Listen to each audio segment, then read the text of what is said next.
여러분 안녕하십니까. 한중남협회 홍보이사 이종철입니다. 반갑습니다.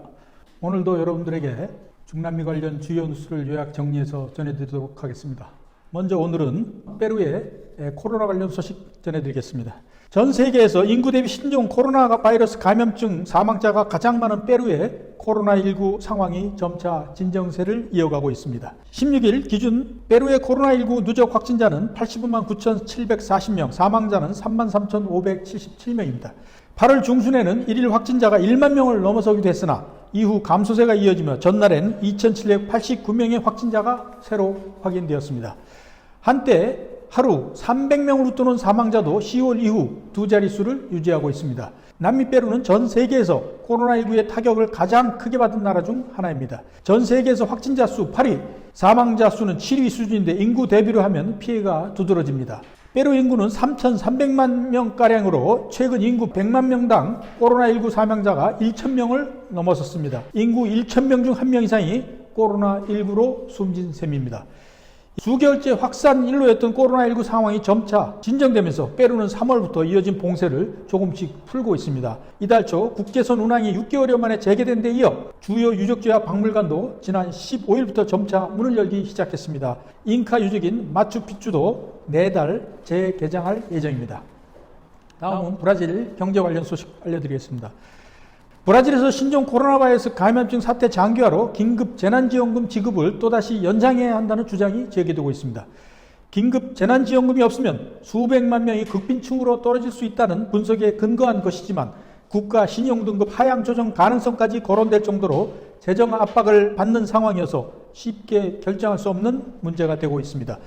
17일 브라질 언론에 따르면 의회에서 올해 말에 끝나는 긴급 재난지원금 지급을 최소한 3개월 연장해야 한다는 주장이 나오고 있으나 정부는 재정 문제를 들어 난색을 보이고 있습니다. 파울루 게지스 경제부 장관은 긴급 재난지원금 지급 시한을 추가 연장하면 재정에 엄청난 압박을 가할 것이라면서 코로나19 관련 비용을 미래 세대가 부담해야 할 부채로 만들지 말아야 한다고 말했습니다. 브라질 정부는 비정규직 근로자와 실업자, 빈곤층 등에게 지난 4월부터 지난 8월까지 매월 600헤아를 지급했으며 이를 위해 2,544억 헤알, 우리 돈 약 52조 원의 재원을 투입했습니다. 이후 코로나19 장기화와 지방선거를 의식해 긴급 재난지원금 지급을 올해 말까지 연장했고 금액은 매월 300헤알로 줄었습니다. 코로나19 여파로 경제활동이 둔화하면서 세수가 감소한 상황에서 정부 지출이 계속 늘어나면서 재정 지출 부담은 증가하게 되었습니다. 국제통화기금은 브라질의 국내 총생산 대비 공공부채 총액 비율이 지난해 89.5%에서 올해는 101.4%로 늘어나고 이는 매년 높아져 2025년 104.4%를 기록할 것으로 전망했습니다. 다음은 브라질 치안 관련 소식입니다. 브라질에서도 치안 불안이 가장 심각한 리우데자네이루에서 경찰과 민병대 조직 간에 치열한 총격전이 벌어졌습니다. 16일 브라질 언론에 따르면 총격전은 리우데자네이루 시내 이타과이 지역에서 지난 14일 밤부터 계속됐으며 경찰은 최소한 17명의 민병대 조직원을 사살했습니다. 검찰은 이들이 브라질에서 대형 민병대 하나로 꼽히는 본지투 에코 조직원들로 보이며 사망자 가운데는 민병대의 우두머리급인 전직 경찰도 포함되었다고 말했습니다. 경찰 가운데서도 일부 부상자가 나왔으나 중상은 아닌 것으로 알려졌습니다. 총격전이 진정되면서 경찰은 민병대원들부터 압수한 총기를 공개했습니다. 경찰 관계자는 민병대는 마약 밀거래를 통해 확보된 자금으로 중무장을 하고 있다면서 일부 조직원은 전쟁터에서나 사용되는 살상 무기를 사용한 것이 확인됐다고 말했습니다. 한편 민병대 조직이 전국으로 확산하는 것으로 알려지면서 대책 마련이 시급하다는 지적이 나오고 있습니다. 민병대 문제는 지방선거에서 주요 쟁점 가운데 하나로 떠오를 것으로 보입니다. 좌파 노동자당의 루이스 이그나시오 룰라 데 실바 전 대통령은 민병대가 브라질을 점령하고 있다며 브라질을 이들로부터 자유롭게 하기 위해 나의 자유를 기꺼이 희생하겠다고 밝혔습니다. 이는 자이루 보소나루 대통령과 정치인인 세 아들이 리우데자네이루 지역의 민병대원과 긴밀히 연계되어 있다는 소문을 근거로 한 것입니다. 다음은 멕시코 전 국방장관이 미국에서 체포된 소식 전해드리겠습니다. 멕시코 전직 정권의 국방장관이 카르텔로부터 뇌물을 받고 마약 거래를 도우는 혐의로 미국에서 기소되었습니다. AP 블룸버그 통신 등은 16일 미국 뉴욕 연방검찰의 문서를 인용해 살바도르 시엔푸에고스 전 멕시코 국방장관이 마약 밀매와 돈 세탁 등의 혐의를 받고 있다고 보도했습니다. 엔리케 페냐 니에토 전 멕시코 대통령 임기 전체인 2012년부터 18년 국방장관을 지낸 퇴역 장선 시엔푸에고스는 전날 가족과 함께 미국을 방문하다가 로스앤젤레스 공항에서 경찰에 체포되었습니다. 외신에 따르면 미 검찰은 시엔푸에고스의 신병을 확보하기 전 지난해 8월 이미 그를 기소했습니다. 공소장에서 검찰은 시엔푸에고스가 장관 재직 시절인 2015년부터 17년 코케인과 헤로인, 메스암페타민, 마리후아나 등 마약 수천 킬로그램의 생산과 유통에 공모했다고 주장했습니다.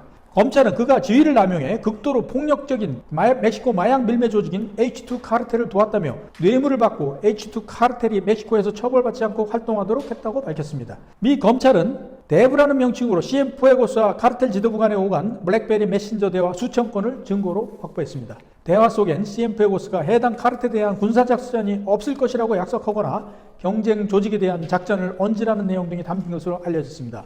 또 그가 미 당국의 수사 상황을 카르텔에 흘리면서 카르텔 조직원 한 명이 미 당국의 정보원이라는 누명을 쓰고 살해되도록 했다고 미 검찰은 밝혔습니다. 마약 범죄 소탕을 지휘하는 군 수장이 카르텔과 공모하고 범죄를 도왔다는 사실은 멕시코 군 전체의 신뢰도에도 상당한 타격을 입혔습니다. 마지막으로 아르헨티나 경제 관련 소식 전해드리겠습니다.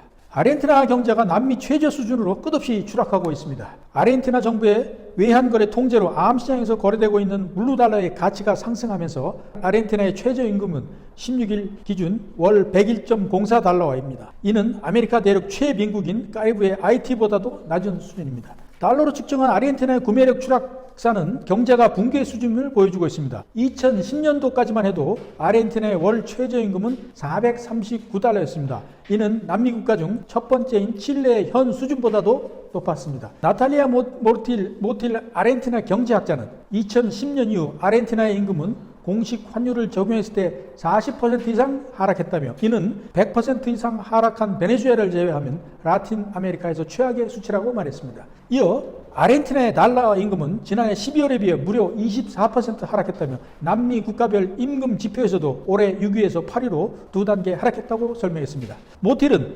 아르헨티나의 경우 암시장 환율을 적용하면 상황이 더욱 위험해진다며 최저임금은 올해 급격한 평가 절하의 결과로 지난해 180달러에서 올해 101달러로 내려가 2017년 이후 77% 하락했다고 말했습니다. 아르헨티나 급여위원회는 최근 급격하게 하락한 최저임금 문제를 해결하기 위해 임금을 30% 인상할 방침입니다. 하지만 인상될 최저임금은 월 21,937페소도, IT 수준을 겨우 넘는 131.36달러에 불과합니다. 이상 이번 주에 중남미 관련 소식을 전해드렸습니다. 시청해주셔서 감사합니다. 안녕히 계십시오.